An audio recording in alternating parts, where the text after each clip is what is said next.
এই দেখুন বন্ধুরা, গোটা সেদ্ধ আমি রান্না বসিয়ে দিয়েছি। প্রথমটা দেখাতে পারিনি। এখানে 5 ফোড়ন, লঙ্কা, শুকনো লঙ্কা ফোড়ন দিয়ে আর আমি সব সবজিগুলো ঢেলে দিয়েছি। আর এখানে এখনও এইগুলো রয়েছে, এখানে বাঁধাকপি রয়েছে, আর এখানে যে পালং শাক রয়েছে, এগুলো পরে পরে দেবো, দেখাচ্ছি। এবারে মুখ কড়াইগুলো দিয়ে দিলাম, সজনে ফুল দিয়ে দিলাম, টমেটো কটা দিয়ে দিলাম,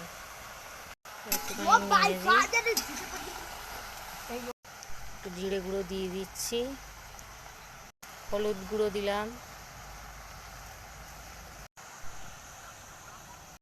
এবারে নুন দিয়ে দিচ্ছি। এবারে সব একসঙ্গে আমি একটু নেড়ে নিচ্ছি। সব দেখো পালং শাক দেওয়া হচ্ছে, সব কিছু দেওয়া হয়ে গেছে। এবার লাস্টে পালং শাক দিচ্ছে মাসি।